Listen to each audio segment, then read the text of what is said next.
नुकत्याच पार पडलेल्या कोल्हापूर जिल्हा परिषद निवडणुकीत मंत्री हसन मुश्रीफ यांच्या नेतृत्वाखाली राष्ट्रवादी काँग्रेस पक्षानं बाजी मारत सर्वाधिक जागा निवडून आणल्या आहेत। राज्याच्या मिनी विधानसभा समजल्या जाणाऱ्या जिल्हा परिषदेमध्ये आपणच मोठा भाव असल्याचं सिद्ध केलं।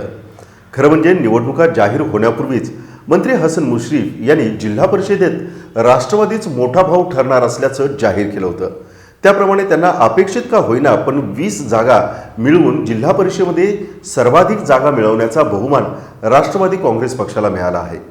तर महायुतीतील घटक पक्ष असणाऱ्या भाजप, शिवसेना, शिंदे गट आणि जनसुराज्य पक्ष मिळून 18 जागा त्यांना मिळाल्या आहेत। याच पार्श्वभूमीवर परवा झालेल्या राष्ट्रवादी काँग्रेस पक्षाच्या जिल्हा परिषदेच्या नवनिर्वाचित सदस्यांचा सत्कार सोहळ्यात बोलताना मंत्री हसन मुश्रीफ यांनी राष्ट्रवादी काँग्रेस पक्षाचाच जिल्हा परिषदेचा अध्यक्ष होणार असल्याचं सूतोवाच केलं। तर दुसरीकडे नुकताच पार पडलेल्या भारतीय जनता पक्षाकडून जिल्हा परिषद सदस्यांचा सत्कार सोहळा पार पडला। यामध्ये मंत्री चंद्रकांत दादा पाटील यांनी महायुतीकडे म्हणजेच राष्ट्रवादी काँग्रेस पक्ष सोडून भाजप आणि जनसुराज्य पक्ष तसेच शिवसेना, शिंदे गट पक्ष यांच्याकडे 18 जागा निवडून आल्या आहेत। त्यामुळे राष्ट्रवादी आणि भाजप मित्रपक्षांच्या जागांमध्ये फारसा अंतर नसल्याचं बोललं। त्यामुळे जिल्हा परिषद अध्यक्ष भाजपचाच होईल असं जाहीर केलं। याच सभेत बोलताना खासदार धनंजय महाडिक यांनी भारतीय जनता पक्षाला जिल्हा परिषद निवडणुकीमध्ये एकूण 3,42,000 मतं मिळाली असून मतांच्या टक्केवारीमध्ये जिल्ह्यात भाजप मोठा पक्ष असल्याचं म्हटलं।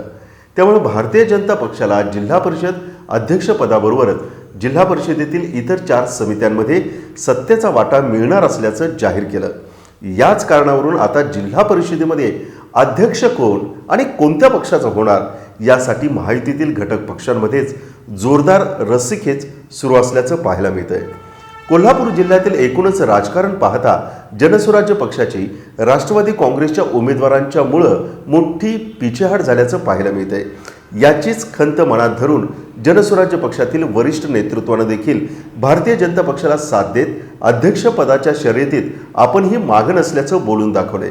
कारण राष्ट्रवादी काँग्रेस पक्षानं जनसुराज्य पक्षाच्या बालेकिल्ल्यावर जिल्हा परिषद आणि पंचायत समितीमध्ये आपला झेंडा फडकवला आहे। याच कारणामुळे जनसुराज्य पक्ष कुठेतरी अस्वस्थ असल्याचं पाहायला मिळतंय। त्यामुळे जिल्हा परिषद अध्यक्ष पदावरून महायुतीतील राष्ट्रवादी काँग्रेस पक्षासह भाजप आणि शिवसेना जनसुराज्य पक्ष यामध्ये 2 गट पडल्याचं चित्र पाहायला मिळते। म्हणूनच येणाऱ्या काळात जिल्हा परिषद अध्यक्ष पदावरून राष्ट्रवादी काँग्रेसला कोंडीत पकडण्याची संधी भारतीय जनता पक्ष शोधताना दिसत आहे।